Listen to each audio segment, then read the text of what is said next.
Welcome to the deep dive. Today, we're really getting into a massive idea in modern political thought, Francis Fukuyama's end of history thesis. Yeah, huge. And we've got some great sources to help us unpack it, especially looking at it now in our current world. Exactly. So, our goal here is to figure out what Fukuyama was actually arguing, why it caused such a stir back then, and crucially, how useful is it for you studying international relations or political science today?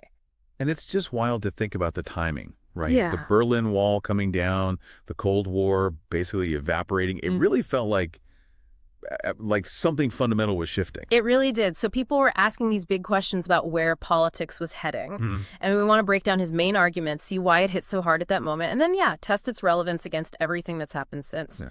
Our sources really dig into that 1989 essay, The End of History, and the book that followed in 92. Right. And the core idea, as our sources lay out, is basically that Western liberal democracy is the end point of humanity's ideological evolution. Okay, unpack that a bit.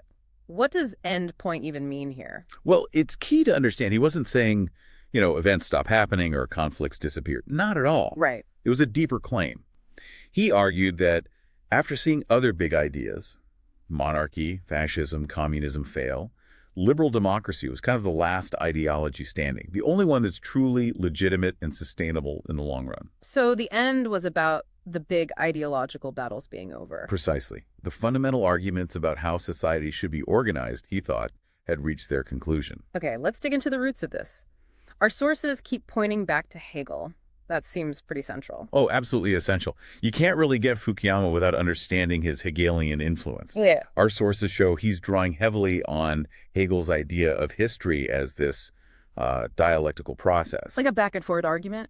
Sort of, yeah. Yeah. History moving forward by resolving contradictions step by step towards greater freedom and rationality. And our sources also mentioned Alexander Kojève, who interpreted Hegel of the 20th century and argued this whole process culminates in a final state that resolves those big contradictions. So Fukuyama looked at the Soviet Union collapsing and basically said, see, this is it. This is the Hegelian endpoint. That's pretty much it, yeah. The Soviet collapse wasn't just politics. For him, it was like philosophical proof, a real-world demonstration that the communist alternative had failed. But it wasn't just about politics. Our sources stress the economic angle, too. He drew on Adam Smith, the idea that liberal capitalism works, creates prosperity. That was a good part of the appeal. And then there's this other idea, thymos. Our sources bring this up. What's that about? Sounds a bit philosophical. It is, yeah. Oh. It's from Plato, actually. Fukuyama argued that humans have this deep need, this drive for recognition. We want our dignity acknowledged. Oh, okay. A desire for recognition. Makes sense. And he argued liberal democracy is uniquely good at satisfying this thymos. Well, partly through the material comfort from capitalism, but also crucially through individual rights and freedoms. They recognize your inherent worth. So satisfying that need for recognition makes liberal democracy stick. That was his argument, yeah. It makes it more stable, more attractive on a deep human level. Right. Let's think back to that moment, late 80s, early 90s. Our sources really try to capture that feeling of optimism, euphoria, almost. Yeah, it's hard to overstate. The Cold War ending wasn't just a news story. It was this massive psychological shift. For decades, everything was framed by this bipolar conflict, the nuclear threat. And suddenly, one side just dissolves. There was this palpable sense of relief, this idea that maybe a more cooperative era was dawning. President Bush Sr. talked about a new world order. Right. I remember that phrase. So that whole atmosphere made Fukuyama's ideas feel very timely, very resonant. And it wasn't just the USSR, was it? Our sources mention other things happening, democratic shifts in Eastern Europe, Latin America. Exactly. Even China's starting market reforms seemed to fit the pattern. So there was this feeling, kind of a zeitgeist, that history was moving in one direction. Definitely. A sense that liberal democracy and market economics were the inevitable future. And that really helped Fukuyama's thesis take off in academia and policy circles. Okay, but let's tackle the misunderstandings. Our sources are pretty clear that his argument often gets, well, misinterpreted. Wasn't quite as simple as everything's going to be peaceful now, right? Not at all. That's probably the biggest misconception our sources point out. He knew events would keep happening. Conflicts, crises. That wasn't the point. So what was the point, again? It was about the ideological conflict ending. The big debates about the best system of government. He thought that debate was settled in favor of liberal democracy. And our sources also say it wasn't just, like, cheering for America. No, definitely not just simple triumphalism. It was more philosophical than that. He was making a case for the inherent qualities of the system, liberal democracy itself, not just celebrating U.S. power. Hmm. And remember, our sources point out the original essay title had a question mark, the end of history. It was posed as a question, an idea to debate, not some final absolute declaration. That's a really important detail. And our sources suggest he wasn't totally blind to future problems either. Right. He did acknowledge from the start that things like religious fundamentalism and strong nationalism could still pose challenges. Yeah. So while their later strength might have been surprising, the possibility wasn't completely ignored in his initial thinking. Okay, which leads us nicely into the big challenges that did emerge in the 21st century, things that really tested this whole thesis. China is obviously a huge one our sources focus on. Oh, absolutely. China's model authoritarian government, but massive economic success is probably the single biggest counter-argument. Why? Because it breaks the link. Exactly. It challenges that core idea that economic development naturally leads to political freedom, to democracy. China shows you can get rich and powerful without becoming a liberal democracy. That directly questions a key assumption in the original end of history idea. And then, tragically, 9/11 happened. The rise of religious extremism and terrorism. Our sources highlight this as another major shock. Yeah, 9/11 and its aftermath really brought home the power of identity politics, of non-liberal ideologies. It shattered any illusion that those kinds of deep ideological conflicts were purely historical artifacts. These movements showed they could still mobilize people and pose huge threats. Definitely. It forced a serious rethink about whether liberal ideas had truly triumphed everywhere. And then there's this other trend our sources discuss, which is maybe even more worrying for the thesis: democratic backsliding. Not in authoritarian states, but in established democracies. Yeah, that's deeply concerning. Seeing democratic norms weaken, institutions erode in places like Europe and the U.S., often linked to populism and nationalism. Our sources cite data, like from Freedom House, showing global freedom scores actually declining. Right, and that raises really fundamental questions about how stable and resilient liberal democracy actually is, even where it seemed totally entrenched. Plus, the economy. We can't forget the 2008 financial crisis. Our sources point out how that shook confidence. Massively. The crisis really exposed flaws and inequalities in the neoliberal economic model, the one that seemed so successful in the 90s and was tied to democracy's appeal. And that disillusionment fed into populism. Absolutely. It created fertile ground for leaders challenging the status quo and cast doubt on that assumed smooth connection between capitalism and democratic legitimacy. So, given all these challenges, how has Fukuyama himself responded? Our sources suggest he's actually been quite willing to revisit his ideas. Yeah, I think that's fair. He hasn't just dug in his heels. Our sources mention his later books like Trust, Our Posthuman Future, Political Order, and Political Decay.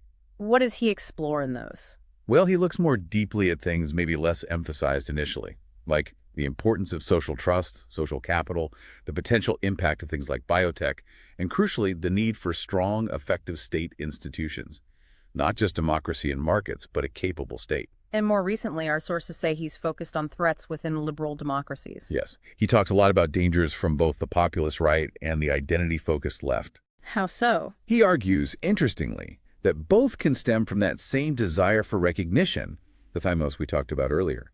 But they express it in ways that can fracture society, undermine shared values. So he's still engaging, still refining the argument based on what's happening. Exactly. Yeah. Our sources really paint a picture of someone grappling honestly with the criticisms and the changing world. Okay, so where does this leave us now? What's the relevance of the end of history today?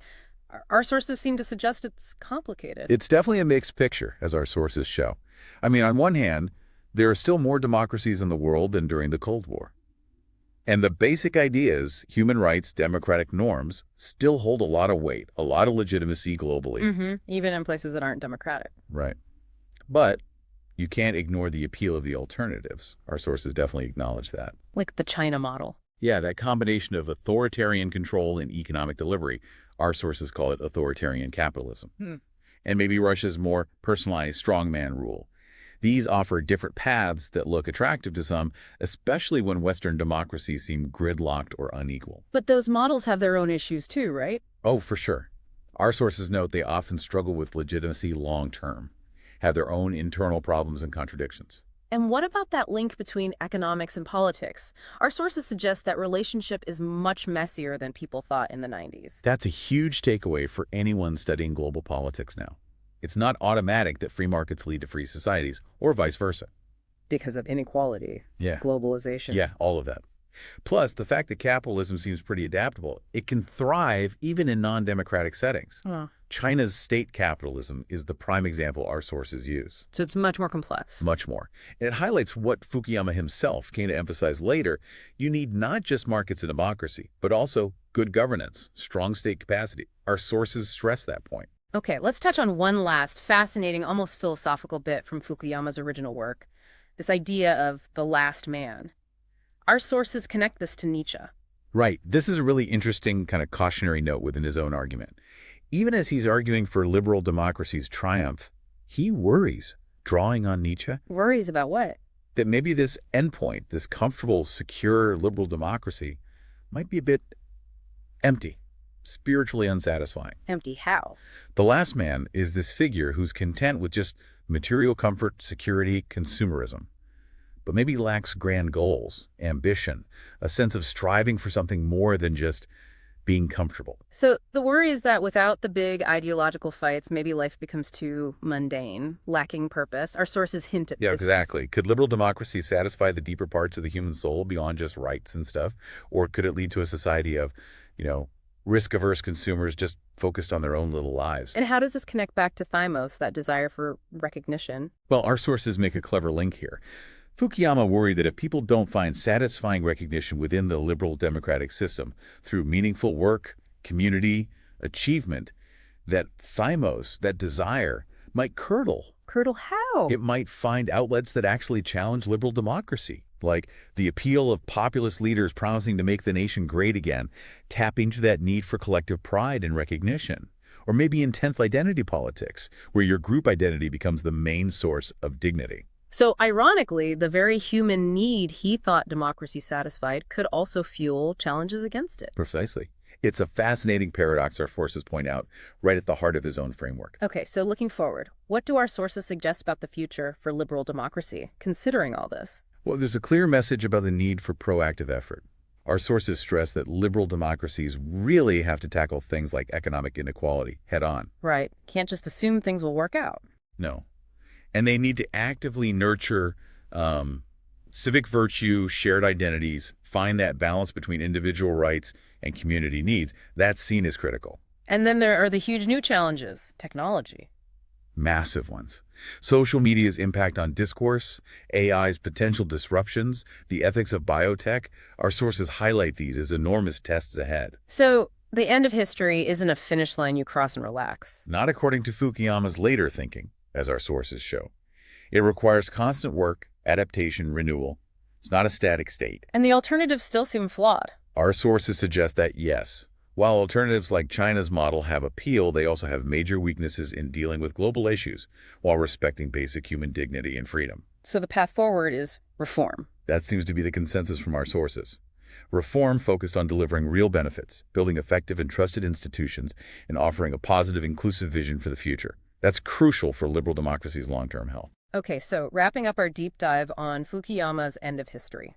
It's clear from our sources this was a hugely influential idea, perfectly timed for its moment, but also one that's been seriously challenged and debated ever since. Absolutely. And what makes it so valuable, especially if you're studying IR or political science, is how it forces you to grapple with these fundamental questions. What is the best political system? What do humans really want? Where is history heading, if anywhere? So here's a final thought for you, something to maybe mull over as you engage with these ideas in your courses. Are the challenges liberal democracy faces today the rise of China, populism, inequality signs that the whole end of history idea was fundamentally wrong?